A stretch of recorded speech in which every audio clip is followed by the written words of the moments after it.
You probably know the games, and The Witcher 3 in particular turned monster hunter Geralt into an icon. We will now tell you everything you need to know about the upcoming Netflix show and its protagonist Geralt, but be aware that this video will contain spoilers. You have been warned. Shut up. I do what I want. The monster hunter Geralt has a long and interesting backstory. It all began with the novels published by Polish author Andrzej Sapkowski, and The Witcher's emergence was purely coincidental. Sapkowski used to be a sales representative who decided to participate in a short story competition. His 30-page contribution told the story of The Witcher Geralt and won him the 3rd place. The story was eventually published and raised the interest of several readers. Thus, Sapkowski was more or less forced to continue the story. Several more short stories were released in order to flesh out Geralt's world more thoroughly, and eventually 2 volumes were published: The Last Wish and The Sword of Destiny. The main plot of Geralt's saga is summed up within a pentalogy, 5 books that outline his story. These short stories and novels are said to be the inspiration for the upcoming Netflix show. Sapkowski himself will act as a creative advisor, which should come to no surprise, as he witnessed a television adaptation of his Witcher series before and was not exactly fond of it. Back in 2001, a Polish film and a 13-episode TV show were released that first introduced TV viewers to The Witcher.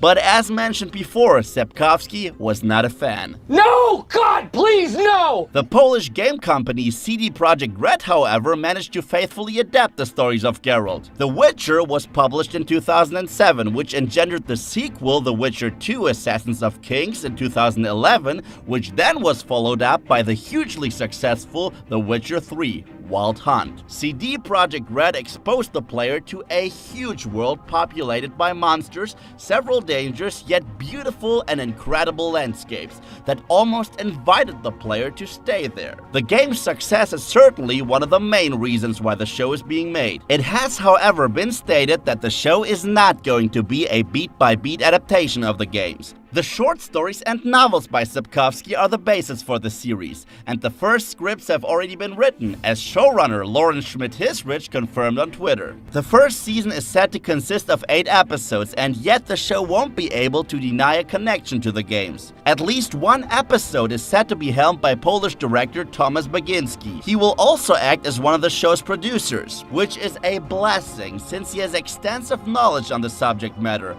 After all, he was responsible for all the cutscenes of the Witcher games.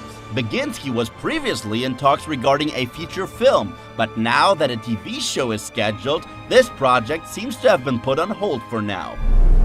Times have changed. For all of you out there that are not familiar with the books or games, we would now like to take the chance to introduce you to the most important characters of the saga that have already been confirmed by showrunner Hisrich to appear in the show. Let's do this! The world of Geralt the Witcher is a medieval world that features multiple small kingdoms, principalities, but also the huge empire Nilfgaard, which is ruled by the autocratic emperor. The world of Nilfgaard is populated by men, monsters, and mythical creatures. Among them, dwarves, elves, and other ancient beings. The dwarves are often depicted as craftsmen and warriors, while the elves are being viewed as inferior, while simultaneously being feared and admired. And this is where the show could really start to adapt the tone of the books, which do not only have satirical elements, but touch on serious issues like racism, for example. We have not had dealings with the dwarves since the dark days. And you know what this dwarf says to that? The Witchers are a small group of people who hunt down monsters like contract killers or mercenaries. Geralt is one of these Witchers, and through him, the player learns about the harsh reality of a Witcher's life. What are you doing? Killing monsters. When Geralt was a child, he was brought to the fortress of Kaer Morhen, where all young apprentices are being trained. These trainees are mostly orphans or children of very poor parents. To qualify as a Witcher, they must first master the Trial of Grasses, a mutation process that is supposed to give the Witcher enhanced and supernatural abilities. Unfortunately, only 2 out of 10 younglings tend to make it through the test. The rest either goes mad or simply dies. Geralt made it through this and other ordeals and became a witcher, who eventually was ready to travel the world as a monster hunter. His loyal horse Roach accompanies him during all of his missions. He also has two classic swords that every witcher is equipped with. One is made out of silver and is used to fight supernatural beings. The other one is made out of steel and therefore being used to fight hostile humans. Look, stop that! Chicken! Chicken! Look, I'll have your leg! Geralt, the protagonist of both the games and the short stories, is confirmed to be the lead character of the show as well. But through his travels, we will witness the beginning of a small yet peculiar family.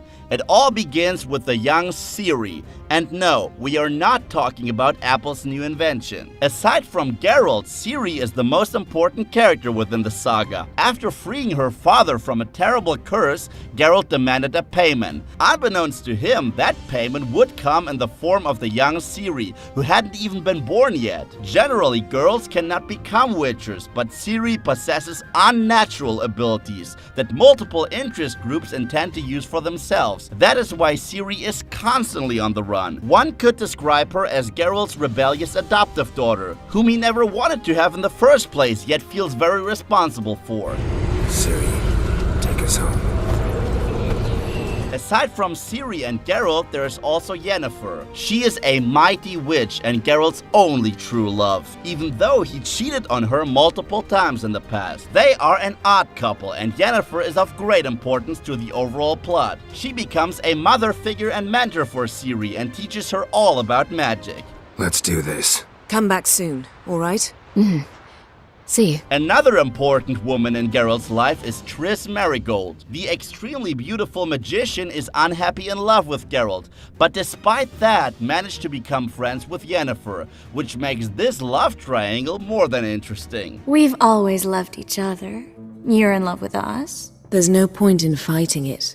And just like Yennefer, Triss belongs to a coven of witches. That coven keeps the magic alive. Triss also assumes a protective role for Ciri and becomes a surrogate sister to her. So as you can see, we do have an actual family structure among our characters. And every family needs a crazy uncle. This one has Dandelion. He's a poet, a bard, Geralt's best friend, and a real heartthrob among women, who could function as a chronicler for the TV show. So you've heard everything.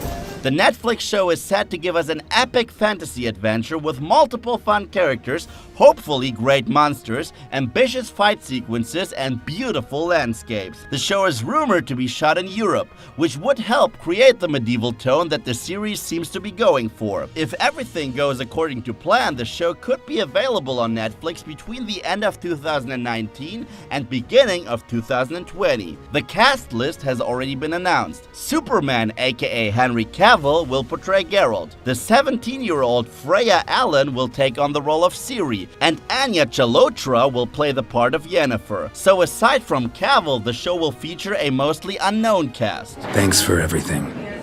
And know we all miss you, old friend.